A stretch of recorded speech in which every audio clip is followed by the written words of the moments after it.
Today on Straight Talk Africa, following the lifting of the state of emergency 2 months early, the Ethiopian new Prime Minister, Dr. Abiy Ahmed, continues to show signs of what some call a political trajectory change. Whereas on the economic front, he has also announced the partial liberalization of state-owned firms, such as the nation's flag carrier, the Ethiopian Airlines. That's coming up next right here on Straight Talk Africa. Hello, welcome to Straight Talk Africa, live from the Voice of America headquarters here in Washington. I am Shaka Ssali. And hello to all of our viewers and listeners on the continent and elsewhere. I'm Hayley Adams-Fitzpatrick, and I'll be your social media reporter. Today, it's a discussion and analysis on the current political developments in Ethiopia. And coming up later, our audience has weighed in on our topic through emails, Facebook and Twitter comments, and we're going to reveal some of them straight ahead here on Straight Talk Africa. Ethiopia is looking up, and observers say the new authorities in Addis Ababa seem to be agents of socio-economic change. My colleague Paul Diho has more. Sweeping changes are underway in Ethiopia.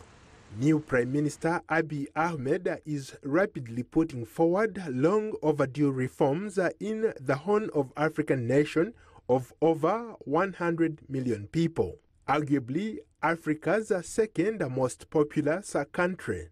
The 41-year-old Abiy, who took office on April 2nd, is Africa's youngest head of state. Some are calling him Prime Minister Bolt, after Usain Bolt, the Olympic sprint champion from Jamaica, as he makes good on promises made prior to becoming Prime Minister. On June 5th, the government-imposed state of emergency was lifted, 2 months ahead of schedule. Tens of thousands of political prisoners have also been released. The notorious Mekelewa prison has been closed, and Abiy is vowing to amend the constitution to limit the prime minister's post to 2 terms. Real efforts are underway to bring peace with its neighbor Eritrea, after nearly 2 decades of border skirmishes and a 2-year war. On the economic front, Ethiopia is now one of Africa's fastest growing economies, and Prime Minister Abiy has recently announced the partial liberalization of state-owned firms, including Ethiopian Airlines and Ethio Telecom, the telecom's monopoly. The move opens the door for uncapped economic activity and growth in the country. Paul Diho, VOA News. Thanks, Paul, for that report. For reaction, we are joined live via Skype by Dr. Awol Kasim Allo, lecturer at Kiel University Law School in the United Kingdom. Good evening, Dr. Awol. Good evening. How are you? I'm doing very well. How are you? You look terrific. Thank you. Later in the program, we'll give our audience a chance to call in with your question or comment. The number to call is 202-619-3111, and the US country code is 1. Let me come back to you, Dr. Awol, immediately. What is your immediate reaction to the developments in your homeland, Ethiopia? I think your reporter there is absolutely right in saying that what Abiy is doing is the political equivalent of what Usain Bolt does in the field usually. This is precisely because when you look at Ethiopia as a state, its history, not necessarily going back very long, but just the history of the last 27 years and how divided that country is and how political power is concentrated in the hands of a very small minority of elites. Given that context, I think the pace with which things are moving and with which the Prime Minister and his government is pushing is just incredible. And I think for people who have been observing Ethiopian politics very, very closely, nobody thought things would change that quickly. So, and I think I do agree with that characterization. And I think He has been doing a phenomenal job in terms of bringing people together, lifting the spirit of the people, not just through touring within Ethiopia and speaking to people, listening to people, but also in terms of the foreign visits that he has been making. And he has been working with these foreign governments to make sure that Ethiopians who have been held there or jailed there will be released. He has been making some very symbolic but significant gestures in terms of going to hospitals, for example. It just, I think, makes what it means to be Ethiopian and the question of citizenship quite meaningful again in a country where those questions are really not taken seriously by governments. Would you agree with some observers who say that we are perhaps looking at what they characterize as a sort of political trajectory change here? I think that is what it looks like. It's a shift in direction. I think the current government is moving away from, for example, some of the central ideologies of the previous governments, such as revolutionary democracy, even democratic centralism, because the two ideologies are inherently tied to one another. But in terms of some of the decisions that we have seen and some of the policies that are being instituted, there is an indication that there is going to be a shift in terms of policy. And I think this is very important for Ethiopia because most of the problems in Ethiopia, or the supremacy of that particular elite groups for which the country has to be controlled and repressive laws have to be enacted so that that particular group can prolong its existence in power, all of those are in some ways manifestations of those ideologies, or those ideologies have been used to kind of intensify and enhance the control the government had over the population. So that is one very interesting shift in terms of direction. We're also seeing a shift in terms of economic policy, which was very political in Ethiopia, because the state takes a very active part in economic decision-making. The state is a key investor and therefore participate in the allocation of state rates. So through this announcement to liberalize certain sectors of the economy, partially and some areas fully, and I think that also indicates a certain shift away from the kind of developmental state policy pursued by the previous government. So those are some pretty fundamental, I think, changes that indicate there is what people describe as a shift or a change in political trajectory. So I do agree with the fact that the country is taking a different direction, but it is only beginning, because I think the problem it faces, both economic, social, and also cultural, are enormous. So I think this is a beginning, but it is a beginning that seems to have started on a very positive note, in the sense that people are warming up to it, and people are again, I think, giving the very system that has been dominating and oppressing them the benefit of the doubt under this new leadership, and I think that is a huge thing for the country. What about the fact that when you look at Africa currently, there seems to be a trend of lifting constitutional term limits so that presidents can actually become sort of presidential monarchs? What about the fact that Abiy Ahmed is in fact suggesting a possible amendment of the Ethiopian constitution in order to actually introduce term limits on the prime ministership?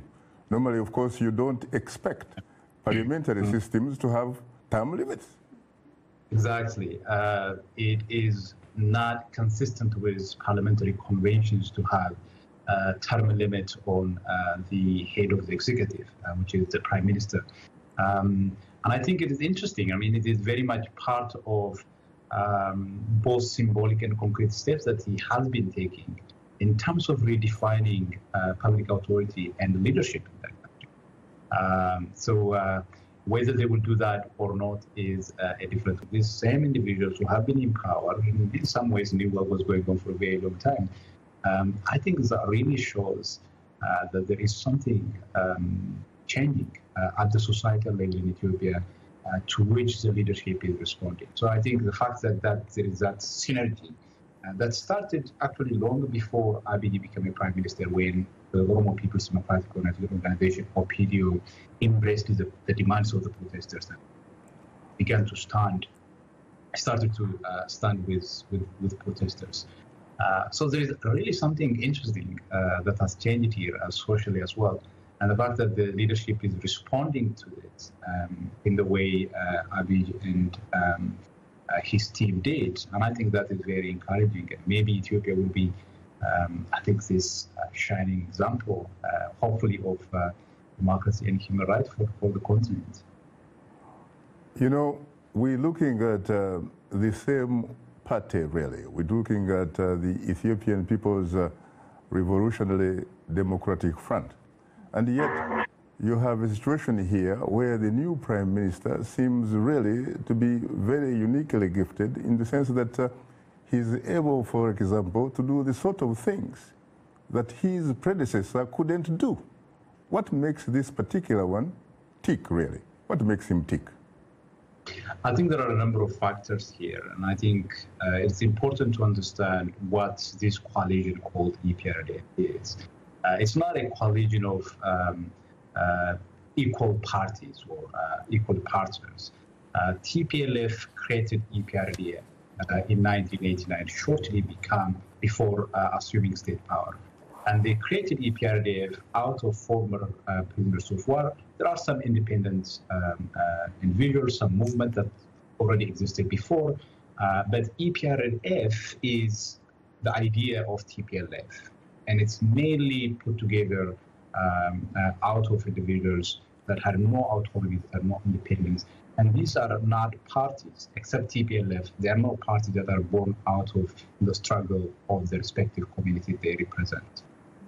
So for a very long time, until at least the days of the former prime minister, these were simply Trojan horses that are used by TPLF within the respective regions. When the prime minister passed away, Meles Zenawi passed away, I think the political dynamics in some ways changed. The deputy prime minister, who then became prime minister, Prime Minister Abiy Ahmed, didn't really have the kinds of control, the kinds of knowledge and ability to maneuver that Meles had. And by then, the society has also changed, and technology is some level providing people with information and tools. So the new prime minister was not able to kind of maintain the kind of control that it has. There were also, within the party itself, some voices who were somewhat demanding more power, challenging the kind of dominance that TPLF had. So with the passage of Meles, TPLF's kind of almost omnipotent power began to decline. And of course, in 2015, the Oromo protests started. Then that spread to Amhara protests. And that is where we kind of began to witness this shifting landscape where people essentially, refused to accept the same kind of rules they accepted in the past, which are very oppressive, hegemonic, but nevertheless, people had no opportunity or alternative. But as that protest progressed and moved on, the government replied with overwhelming force, killing countless, I wouldn't say countless, but by now the number of people who were killed are more than 1,000 people. But the death toll was very, very high. And that actually changed the nature of the question, and people began to say, how long are we going to tolerate this system? So the nature of the question changed. Then that's where you had continued use of power by the government to the point that we began to witness a certain kind of rupture, friction within the ruling coalition. Sometimes later, OPDO started to assert that it supports some of the demands of protesters. And it is that process that sort of snowballed into changing the dynamics. Now we have Abiy Ahmed as the prime minister, who has the kind of political legitimacy, political capital that his predecessor never had. His predecessor, as soon as he was appointed, they appointed, the parties appointed 4 other deputy prime ministers to him, something that never existed when Meles Zenawi was the prime minister. So he wasn't really able to operate, even if he had good intentions. I don't know what his intentions were. I now realize that he wasn't actually as bad as we thought he was. I think he played some very important role in terms of making the current change possible. He resigned, as you know. He played a crucial role in making sure that Abiy is elected as well. But that be that as it may, one of the reasons why Abiy seems to have the kind of power and confidence and courage it has is because he came to power at a time when the political landscape has changed, when the relationship between TPLF and other parties is radically transformed. There is this alliance that is emerging between the Oromos and Amharas, OPDO and the Amhara National Democratic Movement. The two of them together constitute about 65% or so of the seats in parliament. So from a kind of a political point of view, from a legitimacy point of view, Abiy had everything as well as he came to power to push those reforms through. But once he came to power, I think he did a lot of work in terms of consolidating and strengthening his hand, and therefore able to even dismiss the chief of the army and the intelligence. Well, time happens not to be our best ally, Dr. Awol Kasim Allo. It was a pleasure interacting with you. Thank you very much. Thanks for having me. You're most welcome. Now, joining us here in the studio are 3 distinguished guests. Nunu Wako, political analyst and a regular correspondent on VOA's Upfront. Dr.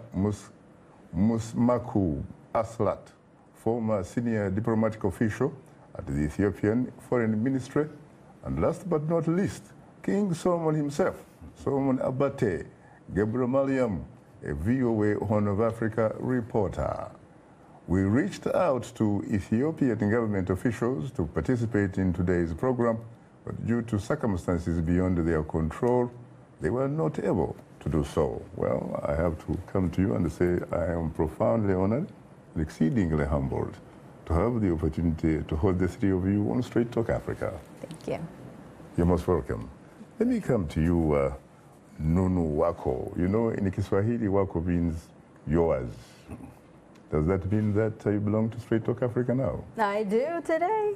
I do today. Interesting. Yeah. You listened to your compatriot, Dr. Awol. Yeah. Your reaction?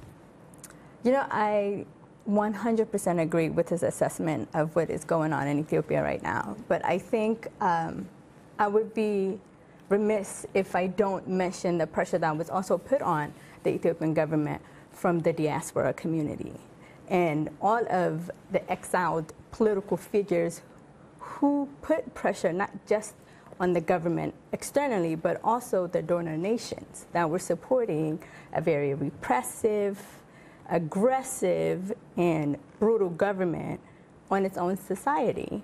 So all of that change came about, 1, because they were having internal issues, and 2, because they were also external pressures.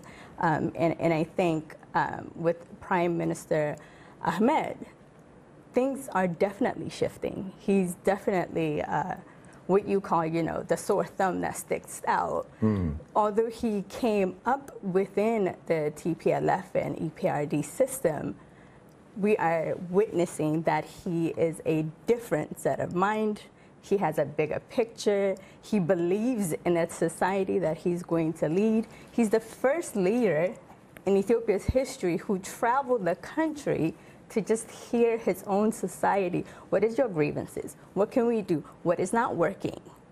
And no, the decisions are not going to come from top down. We're going to empower the local government to make sure that these changes take place. And it was a first for Ethiopia. Ethiopians themselves were like, what is he on tour? This is not a tour, because that's not something that they are used to, because they don't know that leaders are supposed to be invested in their society. You're supposed to grow your country based on what the society is demanding. 1 is openness, 2 is economic stability, and 3 is free market. The private sector needs to open. And 4 is investing resources into human capital. All these youth in Ethiopia, out of that 100 million, 75 is below 35. They need to work. The demographic changes. The demographic has changed. What about you, Dr. Asrat? Your reaction? Well, basically, I follow the optimism of Dr. Awal and also of the distinguished lady here, that some change has happened, that Dr. Abiy has been responsible for such a huge uproar of support, especially in the countryside, within the country, because essentially it appears as though he's coming out of total dictatorship, able to see problems openly and talk candidly and also with confidence and with directness, unused in the political system of which he belongs, of course. There is no change of government, it's change of only the leader. I disagree a little bit with the diaspora issue, because the diaspora has no impact. Where the diaspora has been demonstrating, complaining, writing letters for the last 27 years. Nothing has ever happened. So what happened, to my judgment, is that they feel cornered. They are tired. They have been there 27 years. They are an absolute dictatorship, absolute dictatorship. It's a type of government that has never had any internal problems. Like, for example, the Derg started shooting, the previous government, they started shooting each other the very first, second year. These ones have been solidly committed to their agenda. And their agenda is very sinister indeed. It is to control the country to their, whatever they call, ethnic, tribal, whatever, for that purpose. And that started to get old, people started complaining a lot about it. As Dr. Awal mentioned, the youth. It's not only in the Oromia regions, all over the countries as have been demonstrating. What I see now happening is they are using him as a safety valve, or a sort of diminishing the tension in a way where they can probably reorganize and come in a different way, because nothing has really changed. The constitution is still there, which is a very divisive one. He finally, when he wanted to come and address the diaspora here, they told him, you have to lift at least the state of emergency. And then the state of emergency was lifted. He has been a very good, positive leader, especially for the neighboring countries. They have seen a real change coming, and they have offered him a lot of really legs up, so that they could be empowered to do more things in his country. I see. So that's a very positive step taken by the neighboring countries. What about you, Solomon? Let's face it, the Prime Minister happens to come from Oromia. And it is the Oromo who were engaged really in mass protests since 2015. And you're talking about in the neighborhood of almost 250,000 have actually been killed in the process. Is it therefore an accident that he should in fact be the agent of change, or at least what appears to be change? Well, first of all, thank you for inviting me again, Shaka. You're most welcome. To this show. This question maybe should be answered by a political analyst, not by a journalist, a reporter like me, or his party. However, since his emergence from day one, we hear that he speaks on behalf of Ethiopia, not on behalf of the Oromo people. He is calling for unity. He is calling for national integrity. So I think this comes from the nature of Dr. Abiy, or as perfectly the reporter who brought the video together at the beginning of this show characterized him as Usain Bolt, which is really the Jamaican sprinter, Yes. which fits him. You know, I don't see any other country which is changing so fast these days in socio-economic and political terms in the world. So, and he is spearheading this change. What I can say is this is an Ethiopian leader, and his nature dictates these changes, I think. But he's a sort of insider. That is true. Sort of insider, he's a senior military officer, he is a member of the party. The party which didn't change even its name yet, still remains Revolutionary Democratic Front. There is no indication that it would change its program. So that's why maybe there are a lot of people out there who looks, to these changes with some doubt. They're suspicious. Is it because Dr. Abiy wants to be an agent of change? Is this sustainable? Does he have any backing from his party? He definitely must have. Well, he can't be because the party, a lone ranger. He wouldn't do it. Yeah, because the party gathered in the middle of February, and they did some good in-depth assessment, as they said, and they promised all these changes. And because of that, this new leader has emerged, I think, within the party itself. So now he's working on the country, he's working to change, the course of the country. But one day, in the near future, I hope he will get back to his party and start working with the members. I see. Well, on that note, thank you so much for your insight. You are tuned into Straight Talk Africa. We'll have more of a discussion in a moment, including a social media segment.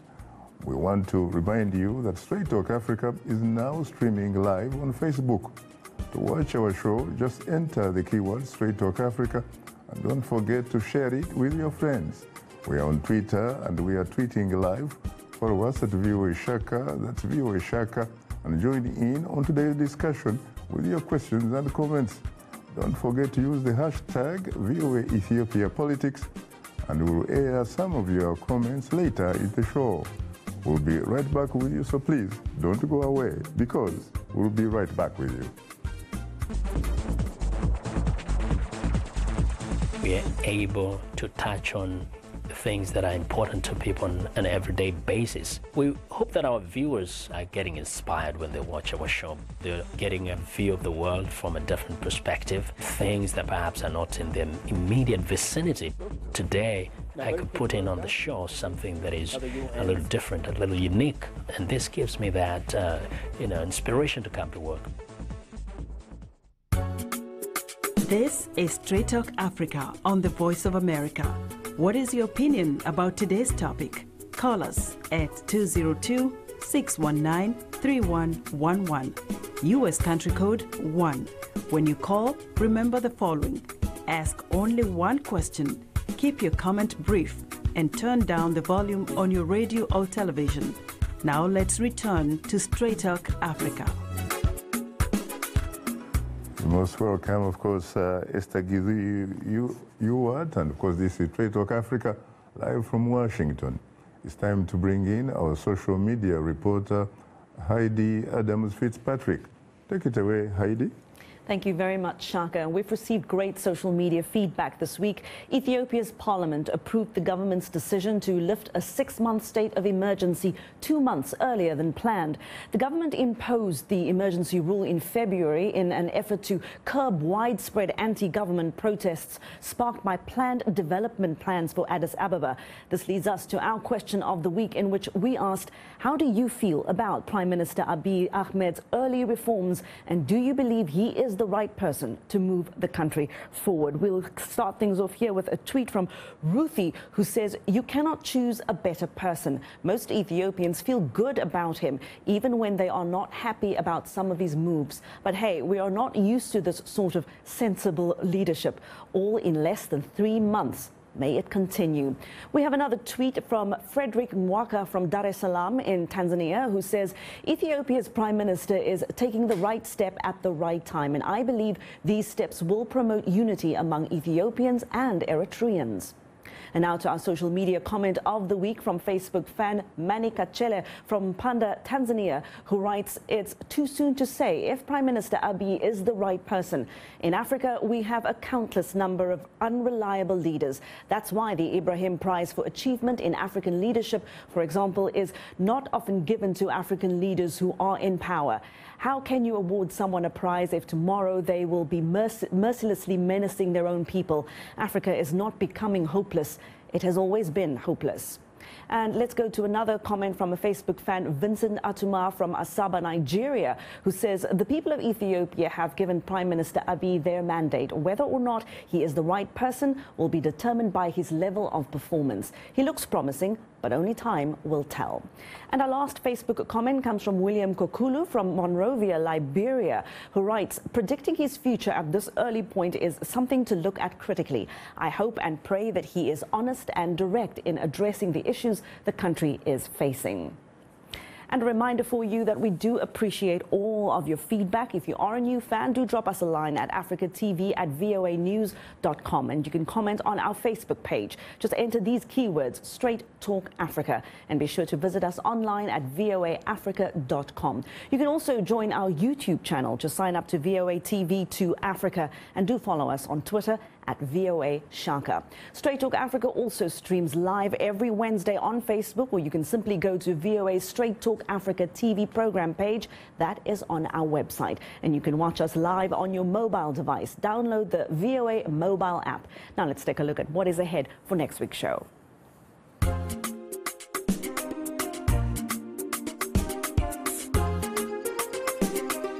On the next Straight Talk Africa, we'll look into the controversial topic of term limits for African leaders. New Ethiopian Prime Minister Abiy Ahmed wants to amend the constitution to introduce term limits on his post. But that's in stark contrast to many of Africa's entrenched leaders who have sought to extend their time as head of state. Term limits versus leaders for life on the next Straight Talk Africa. And that's where we'll leave it for today's social media segment. Shaka, you and your guests obviously have a lot of social media comments to discuss, so I'm going to hand it back to you. Thanks, Heidi. And today, of course, we are talking about Ethiopian politics. Our guest, Nunu Wako, political analyst and regular correspondent on VOA's Upfront, Dr. Musmaku Asalat, a former senior diplomatic official at the Ethiopian Foreign Ministry, and Solomon Abate, of course, who is the reporter of Horn of Africa. We reached out to Ethiopian government officials to participate in today's program, but due to circumstances beyond their control, they were not able to do so. I have to say, ladies and gentlemen, that I'm profoundly honored and exceedingly humbled to have the opportunity to host you on Straight Talk Africa. Yeah. You're most welcome. Let me come to you again, Solomon, because we did have an agreement earlier, but it looks like it didn't quite pan out because there seems to be some technical problems in the studio. You know, what do you really think that needs to be done that hasn't been done so far by the new Ethiopian authorities that can actually make an average Ethiopian believe that these apparent changes are irreversible? Let me start from your last question. From the outset, many say, Dr. Abiy set the bar so high, and he and his government are pushing that bar higher and higher with every single emerging new day. It would be already unthinkable to reverse those changes and the hope without a serious bitter cost. So I don't think it is reversible. And many say that. There is hope. However, people expect a lot, even though things are changing so fast. Even journalists started complaining that they cannot cope with the changes going on in the country, you know. And these changes are big changes. Some of them looked untouchable, you know. The buttons he already pressed are really huge. So, still, there is a lot remaining on the ground. There are things to be changed. For instance, there are very restrictive laws which have to be abolished according to many critics, citizens, like the terror law, like the civic society and organizations law. They say they are very restrictive. And in presence of these laws, these changes are under serious threat. So the government must act upon these changes sooner, not later. I see. Lulu, what about the olive branch to Asmara? We're talking about Badme. Yes. You know, that war has been going on almost as old as I am. And for me to see that decision come from Addis Ababa during my lifetime is the most exciting political decision that has taken place on the continent for a neighboring country that is culturally and identical to Ethiopia to have such a turmoil with its own brother, as Dr. Abiy has said. It's inconceivable. We should be the best of friends to Eritrea. The benefit of having a bilateral relationship with Eritrea would benefit Ethiopia, which is a landlocked country. It would make getting all of our needed economic, growth easier if we have that relationship with Eritrea. Not to mention, by the way, that it was, in fact, the Eritreans and, of course, Isaias Afwerki, who actually helped the TPLF to seize power in Ethiopia. Absolutely. It is. You know, they're actually, if my historical context serves me correct, they are related, correct? Yes. So they are truly brothers. And we are basically one people, really. One people. And I think the fact that Dr. Abiy has taken this drastic step to extend that olive branch to Eritrea is the biggest paradigm shift in Ethiopian politics, because that war drains Ethiopia's fund. Those funds that are going to protect that border, that has been decided that that town belongs to International Eritrea. Tribunal, in fact, had ruled in favor of Eritrea. Eritrea, back in 2000. Correct. It's just Ethiopia was 18 years. 18 years. Not Ethiopia delivering. was not willing to be acceptance of that decision. For that decision to come at this time, when Ethiopia is internally in turmoil, in order to correct what's internally in turmoil, you also need to correct what's externally a threat to you. So that olive branch should go a long way, and hopefully Eritreans are ready to accept that branch, as we have not heard anything from Eritrea. They're very quiet. Perhaps they were not prepared for this decision to come, but I think you would agree with me that for Ethiopia, yes, we've lost so many of our sisters and brothers, but opening up that door to say, hey, let's just end this war would allow Ethiopia to grow in a whole different way. And it also allows, you have to preach. And what you preach, you have to practice. We can't negotiate peace elsewhere, and we're not negotiating peace with the one person we should had been negotiating peace with. You preach water and drink wine, red wine. Let me ask you, Dr. Aslat, we're talking about Badame. Some say population about 15,000. Was it really worth it when you think about tens of thousands of people on both sides who actually died? I have a different take about Badame, because it is a diversionary war which was concocted by Meles Zenawi himself, and to create this thing, because they had other agendas to follow. They went to war. They almost captured Assab. If the country wants a port, they could have got hold of it. But he told the people to retreat, not to go further, and then they made an arrangement whereby they chose the lawyers and they chose the arbitrators. And they said they will finalize, they will accept the final decision given. And when the decision came, first they tried to say it was in our favor. The foreign minister went out and talked that it was in Ethiopia's favor. And then they said, well, because then the reaction came from their own locality, from that area, and they said, well, no peace, no war. I consider it the most expensive diversionary war of the current times, because on the Ethiopian side, 70,000 died. On the Eritrean side, 17,000 died. About 20,000. About 20,000, okay.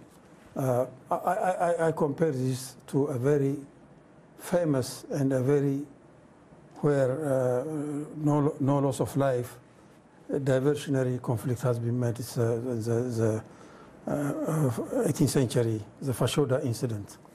You may be interested to know that when the International Tribunal ruled in favor of Eritrea, Straight Talk Africa was in its infancy, and we're having an edition on Ethiopia with the ambassador of Ethiopia and the ambassador of Eritrea in the studios here in Washington. Guess what? Prime Minister Meles Zenawi himself happened to be watching from Addis Ababa that day. I remember very well. Yes. And he personally called into the show, pretending to be a baby. It was very interesting. Yes, we know it very well, yeah. He was a very, very interesting man. And I remember, frankly, somebody talking in my ear, someone talking with, with incredible confidence. Somebody that sounded very authoritative in my ear, essentially correcting his ambassador about the issue. Very interesting man. Wouldn't you say? Well, that shows how Straight Talk Africa is influential, that the Prime Minister of Ethiopia, that's the most powerful person in the Horn of Africa, sitting and watching the show. But what about the fact that from its infancy, he could actually find time to be able to do that? I don't know what he tried to correct, what the ambassador said, and what the Prime Minister's response or reaction to that was. However, Badame was not about 15,000 people. It's not about a piece of land. For both countries, it's about pride at this time. Ego. Super ego. Whatever you call it. Corporate ego. It is, yeah. So there are a lot of critics who say these two countries may give anything in exchange for Badme. So it's not the question of 15,000 or 100,000 people live there. Now, about this olive branch, there are some people who have been saying really that the reason he probably did it, the new Prime Minister, was because Eritrea seemed to be getting very close to Egypt. And Egypt obviously does have some problems with Ethiopia, especially with the Renaissance Dam from the Blue Nile. What about that? You're talking about someone obviously who is using the old tradition of dividing your enemies, basically. This is, one of those big changes we are witnessing these days, Only in the last less than 2 weeks since I had been to your show, there have been big changes taking place in the country. And one of those is the trip to Cairo, where the Prime Minister reiterated his assurances that it will not adversely impact Egypt's interests. So I think there is already a common understanding between the two. And what is interesting is the international acceptance, recognition of this Prime Minister is growing with every move he makes, And he was able to secure a release of Ethiopian prisoners in Cairo. Yes. And he did same thing in Sudan and in Saudi Arabia. He was decorated with the highest award of Uganda, by President Museveni.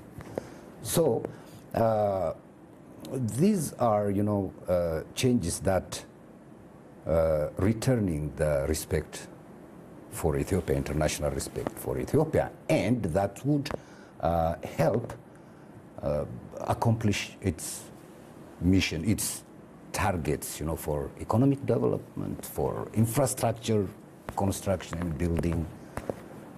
That is part of, his moves. No. What about the issue of the Nile? We're talking, of course, about two Niles, Blue Nile and White Nile, but particularly the Blue Nile, given, of course, what is happening in Ethiopia in terms of trying to, build these dams, which will obviously generate energy for the region and what have you.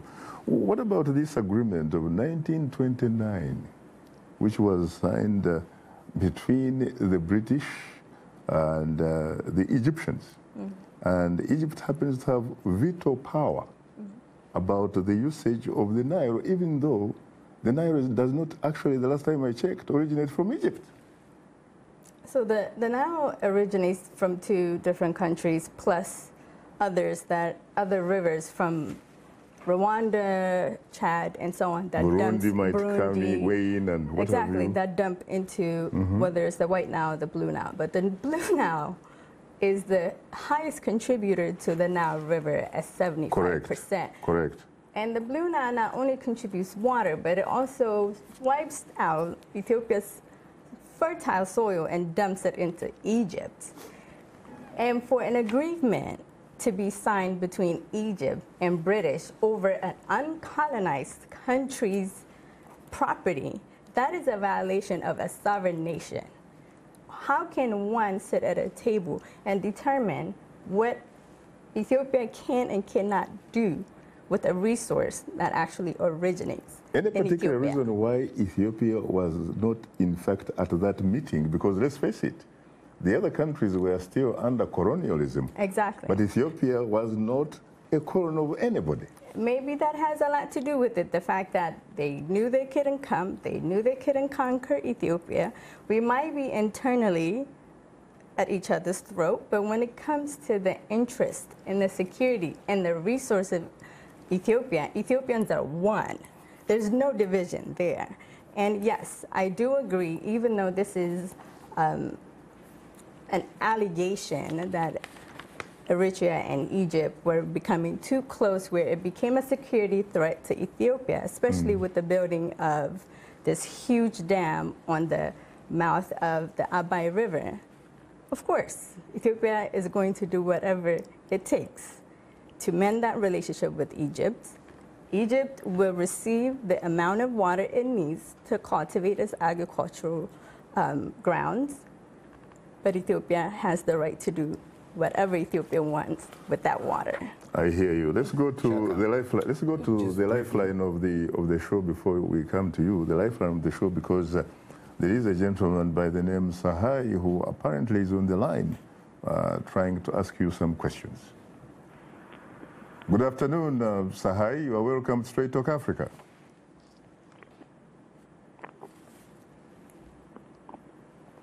Good afternoon, Sahai. I can't hear you. Good afternoon. Good afternoon, Dr. Ssali, my good friend. Can you hear me? I am hugely terrific. I can hear you loud and clear now. Thank you so much. Are you the Sahai that we went to school together many, many years ago in New York? Yes, yes, my good friend. Albany, New York, to be exact. Yes, yes. Very interesting. A Guardian Ethiopian, of course. Guardian Ethiopian. Yes. What is your question? Yes, first of all, I am glad and I'm happy to be given this opportunity. My question is very brief. Recently, February 16 to 19, the Ethiopian All-Party Stakeholders Convention was held in Seattle, Washington. Among other things, the convention discussed about good governance, opening up of political landscape for all opposition parties, and discussion on formation of transitional government. Our new Prime Minister, I like him as well, a very positive person, but I didn't see much of addressing the those subjects like transitional government or opening up of this political landscape. Can one of you there, Dr. Asrat or any one of your guests can shed some light on that area? Thank you. Is there any discussion? Thank you. Thank you very much, Sahai Demeke, the man from Ethiopia, all the way from Tennessee. Would you like to react to that, Dr. Asrat? Yes, this is a very, very pertinent question that he asked. That's why it has become smoke and mirrors in a way. He's a very attractive person, a very good person, a very charismatic person. Very Everybody smart. likes him here in the diaspora. When they say that he's not coming, so many hundreds and thousands complained because they wanted to see him. But there are serious things happening after he came to power, especially on the Amara. They were displaced. I can give you the areas that have been displaced. You have a minute. The Badelle, East Wallaga, Elem Wallaga, Jimma, Benishangul, Benchi, 2,000 families, people killed. He never addressed any of these issues. These are very, very critical issues, even Amnesty International. And, has he been asked? He has been asked. He has never answered. If he happened to be watching Straight Talk Africa from please. Addis Ababa right now, yes, please. Could you please look into that camera and talk to him for a minute? Yes, really, Honorable Prime Minister, you have been a most charming and the most successful Prime Minister we ever had. You have galvanized the nation in a way. But still, there is a big problem you have not addressed, and you have been asked several times. People have demonstrated to Palace. People have come to ask you questions to address the issue of the Amara displacement, which has become even worse. There is a tendency of people from where they are displaced that now that you are a Prime Minister, they can do whatever they want. It is really important that you address this issue. And moreover, there is a second issue that has been raised, the fundamental issue of the Constitution to be amended Article 39 is the most destructive article of the whole thing. People want it to be dismantled. People want the Killer thing to be dismantled. Of course, you reach there in time, but I think the Killer area is also a tribal enclave, which has to go. I think that, Dr. Aslat, your points are well made. Thank you. Okay, just to briefly to give some facts here. The OPDO, the Oromo People's Democratic Organization, that is a ruling party in Oromia, yesterday concluded its meeting and addressed this displacement issue. And they held responsible. They held those who are responsible, and some 3,000 members of the party were purged, and some were arrested, and some were downgraded, from their positions. So I think they are already starting to address the issue. And concern on the Badema case, there are some opposition in that area. From Tigray? From Tigray area. Yes. However, there is a big call, to listen to the Ethiopian government offer at this time, because it is a big commitment at this point to accept it and promising to work towards its implementation. But I think that you really need also to be patient, Ethiopians, because let's face it, this Prime Minister was sworn in only in April. Yes. Let's face it, you need to be a bit patient. I agree with you 100%, yes. Honestly. Well, on that note, our guests were Nunu Wako and Dr. Musmak Aslat, Solomon Abate, and Dr. Kasim Alo, and VOA's, of course, Solomon Abate is right here, but I was going to say that you were with us in the first part of the show, but we are right here. Well, thanks to our affiliate stations, along with our viewers and listeners, and for many of our Voice of America radio affiliates, Learning English is coming up next. And tomorrow morning, Today Break Africa with James Bate. On behalf of the Voice of America, thanks for tuning into Straight Talk Africa. In the meantime, get better, not bitter Ethiopia. And please remember to keep the African hopes alive.